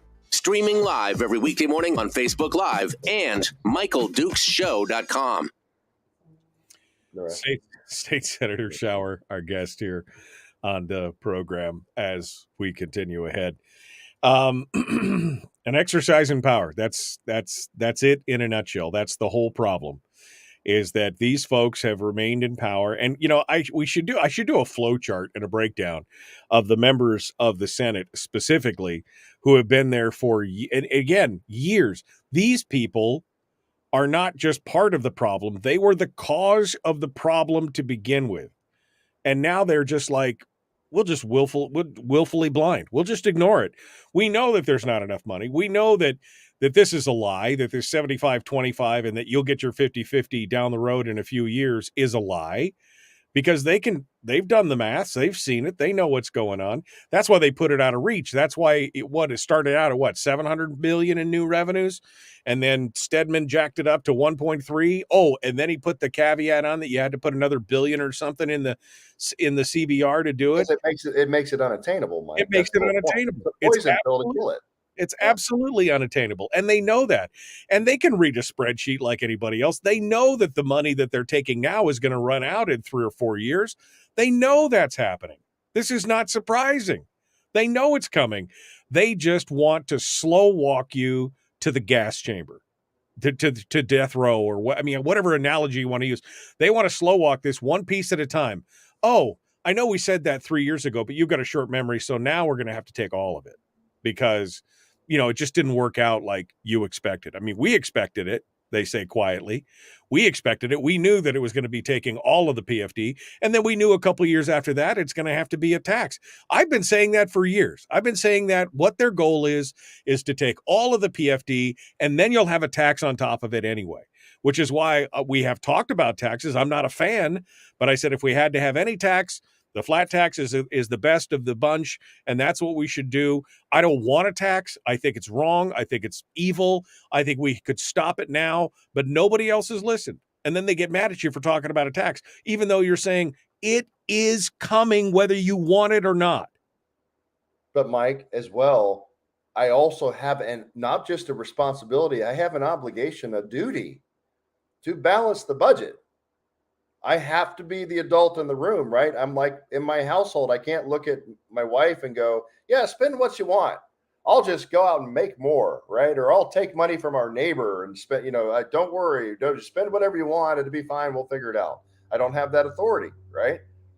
As just the man of a household, a husband, but here I have a responsibility to the entire state that way. I have to balance the budget. And that's when people say, well, I don't like taxes. I don't either. And I've said very clearly, I'm not going to vote for a single tax until it's part of a plan that solves the problem, including a spending cap that's going to force us to not allow the government to grow at a rate above inflation or whatever it might be based on economic, indicators. So I don't want it either, Mike. But the reality is we are at a point where I have to do my job. Part of that job is balancing the budget. There's bills we have to pay.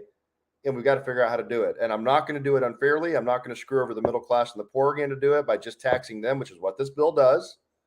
I'm not going to do it by just taxing the oil companies into oblivion, because it's already getting tenuous on the everybody hates fossil fuels, which is a misnomer because they're not. They're carbon-based fuels. They're not from dinosaurs. Good Lord. They'll use some science here, people. You're the freaking science deniers. So give me a break. We have to figure out how to balance the budget. Taxes are going to be a part of that, folks, like it or not. I cannot agree to something, Mike, and this is where the governor and I agree with him on this, and he's heard me say it as well, is we're not going to put it all on the backs of one group. I'm going to ask everybody to have hopefully a relatively equal share of the pain, and then cap it so we're done with it, and then we move forward from here with stability and a sustainable plan that businesses can look at us and go, oh, yeah, we can invest in Alaska now, because they're not going to go, bat crazy, for the next 5, 10, 15 years of spending, because they can't. They constrained themselves. They acted like adults. Alaska joined other states and actually put a plan in place, because we're such an outlier, Mike, here compared to other states. We got this power sharing thing, that, it doesn't matter what party has 50% plus one. It does that. People cross the lines and go to the other side. We have this binding caucus thing that nobody else does. I mean, Mike, we've got stuff in this state just wacky. So anyways, Mike Shower. I got you beat down to silence. Yeah, no, you got me going on. So you asked if I could get you spun up this morning. Have I succeeded? Well, yeah. I mean, again, it floors me when people are like, I can't believe you talked about taxes. I can't believe that you had Brad Keithley on to talk about taxes. I can't believe you. The thing is, it is an inevitability based on what's going on right now. It is inevitable. I mean, I'm not trying to shoot holes in your optimism, but it is. We can't cut because it's not politically it's not politically viable right now to cut. And if we continue on, we're going to have taxes. So you best have that conversation now and get the least painful option on the table. Otherwise, they're going to roll right over you and stomp you into dog poo. That's what's going to worse deal. With a much worse deal. Gotta go. Hold the line. The Michael Duke Show, Common Sense Radio.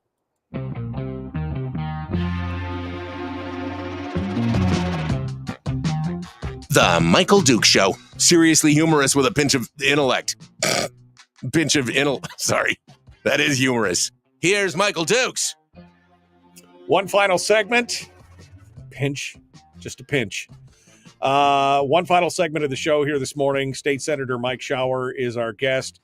So walk me through it, Mike. Your expectations, and I know you're in the corner with your little dunce hat on. You're not getting, just putting you in the round room with the headgear because you're one of the special kids or whatever. But give us, we're 14 days away from the end here. Give me some, put your Kreskin turban on and give me some predictions, Almighty Kreskin, of what you think is going to happen in the next 14 days. And the bigger question is, do you end up being down there for another 30 days because of special session? Give me your thoughts. Oh, let me actually unmute you because you were loud as hell during the commercial break. So there you go. Now you can talk. Give me your thoughts. You can hear me now? Just kidding. I can hear you now.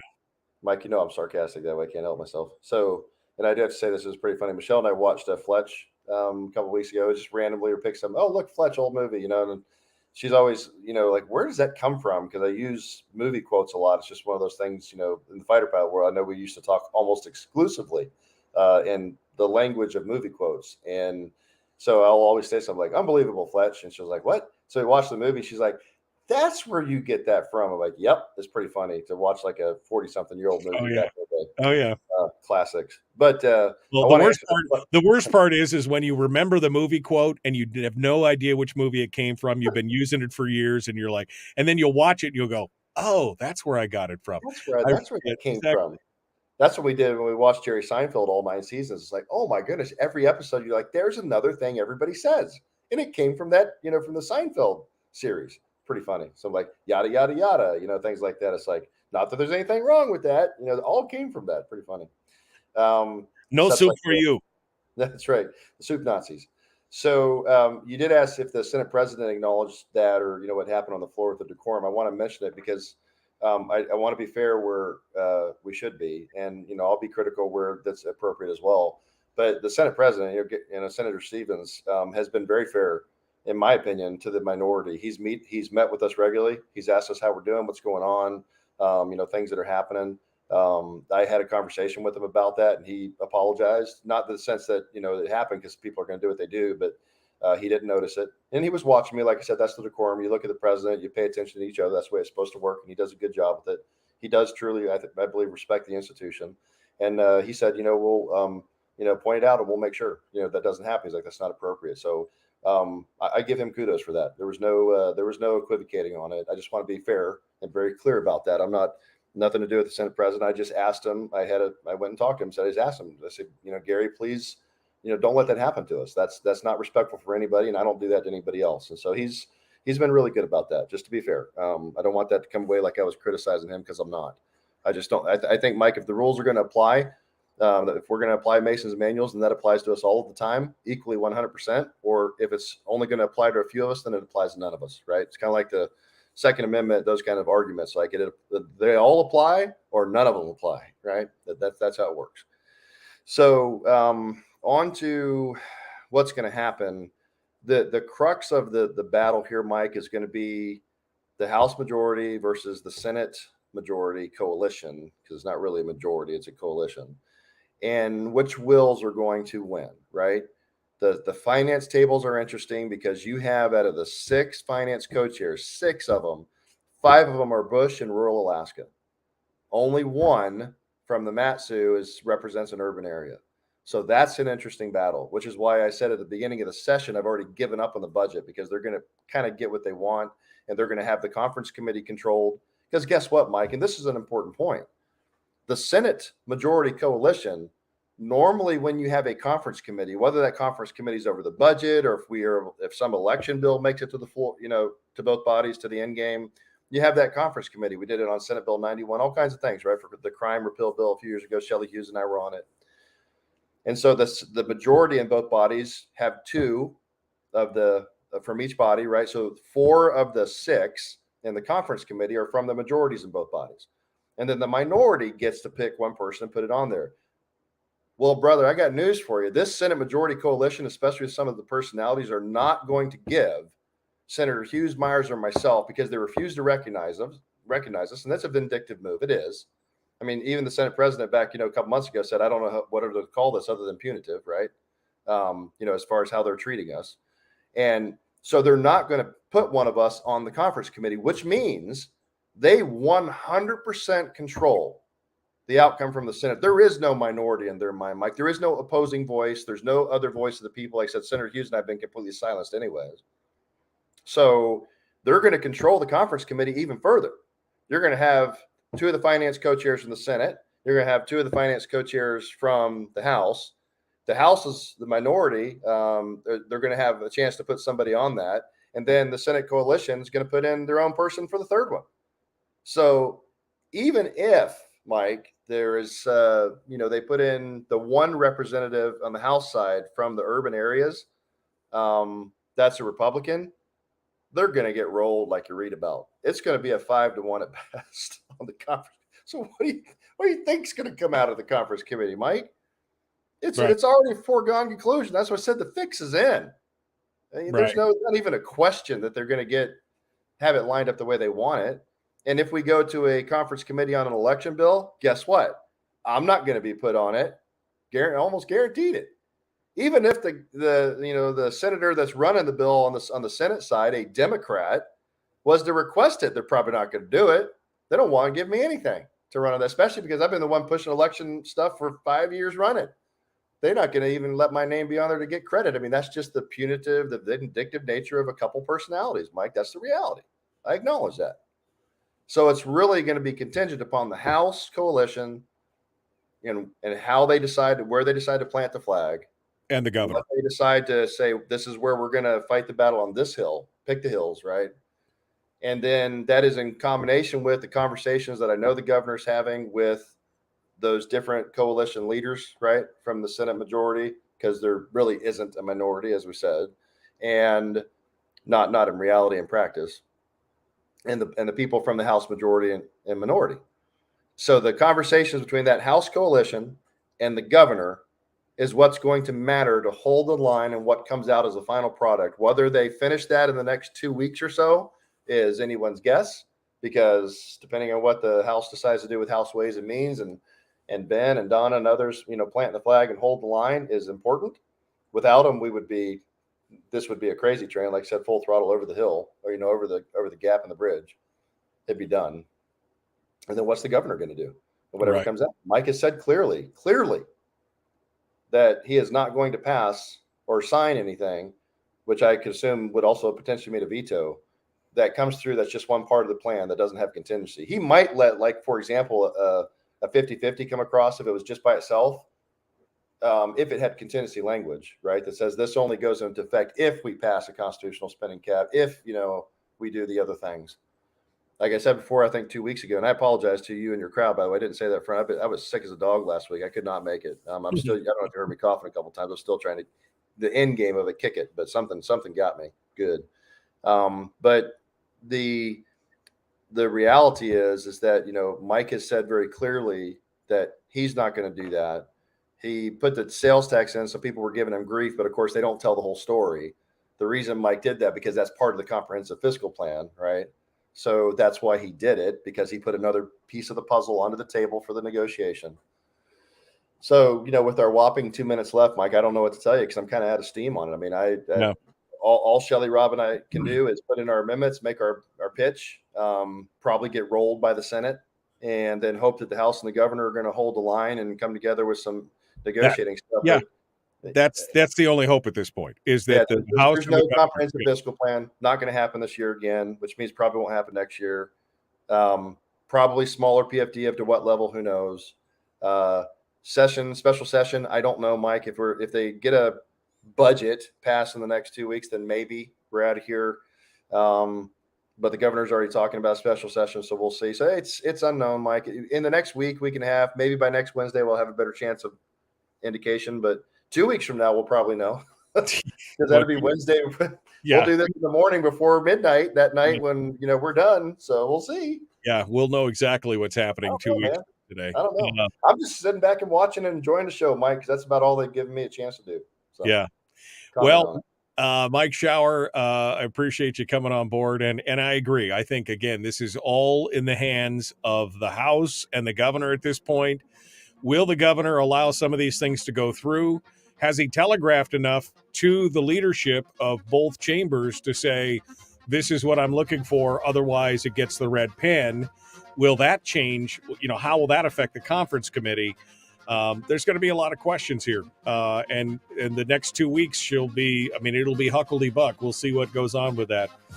But we'll see. We'll see what happens. Well, the good news, Mike, is you have a loud voice in Juneau with your senator. Oh, wait, never mind. That's somebody else, to quote Stephen. Yeah. That's just, I have a great voice. Never mind. Take it back. I have a great voice with my senator in Juneau. Keep up the good work, Mike. We appreciate it. Folks, we're out of time. Tomorrow is another day. Snowing down here in the Matsu and Anchorage. Be careful out there. I know. Be kind. Love one another. Live well. The Michael Duke Show.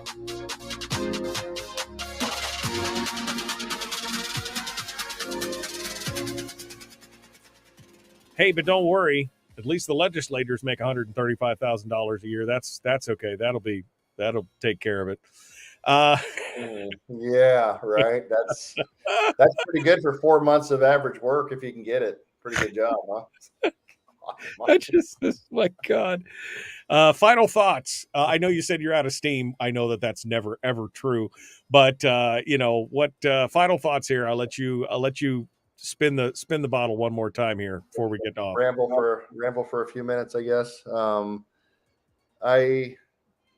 Boy, Mike, it's so tough because I know people are hurting. The economy needs stability. People need stability and what this state's going to do. If we're ever going to diversify our economy and grow it to get taxes from it, then you got to grow your economy. We're not going to do that by spending more money and focusing every dollar into the public sector and the government, which is what we're doing.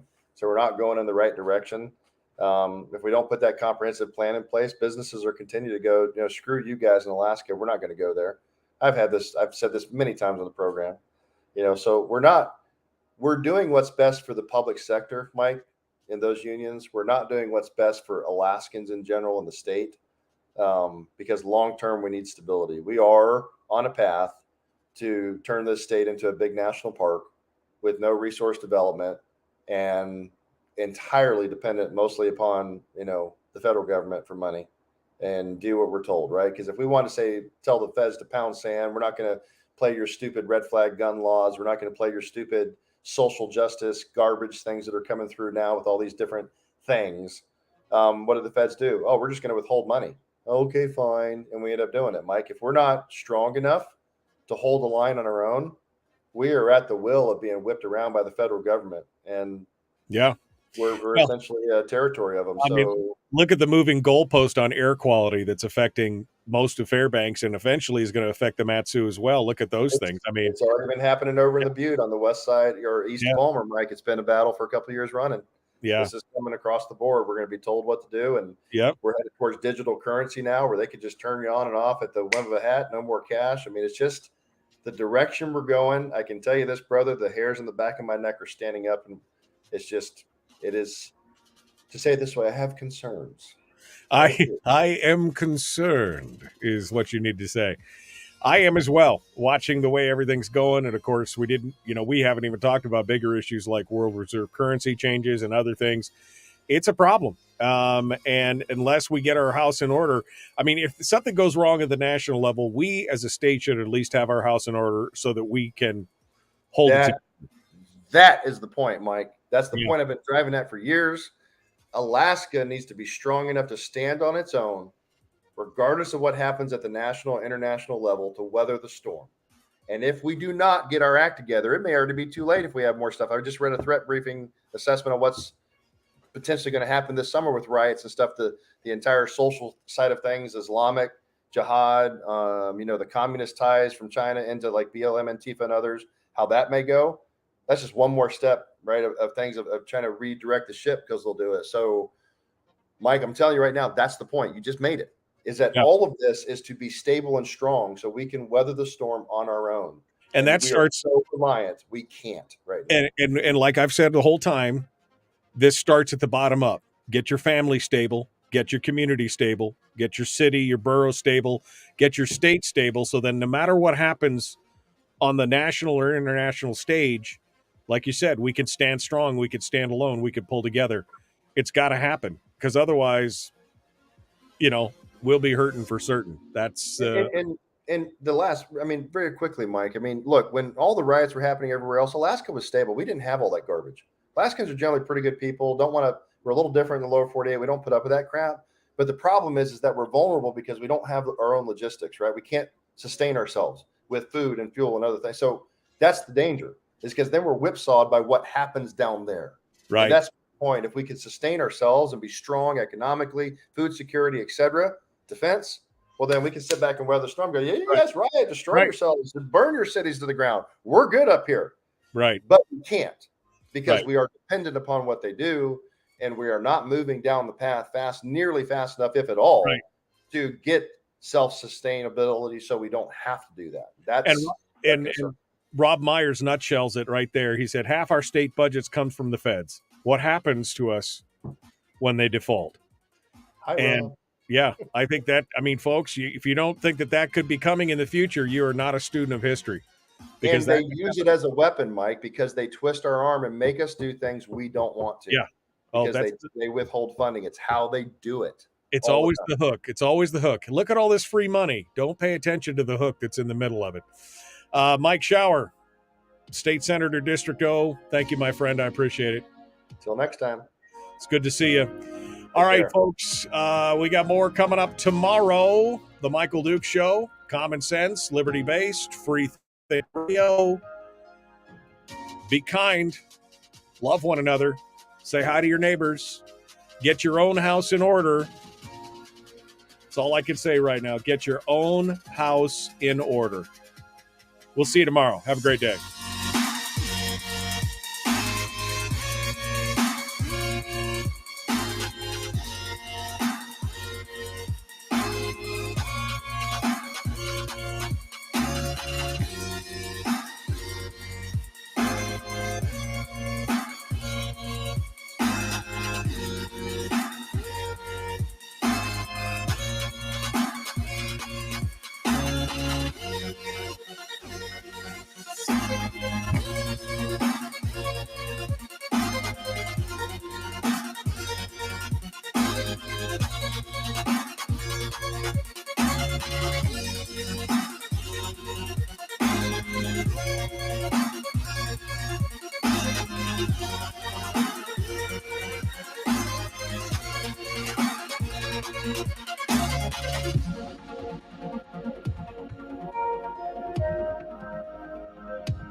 We've shed our terrestrial radio skin, and now we are slimy lizard internet people.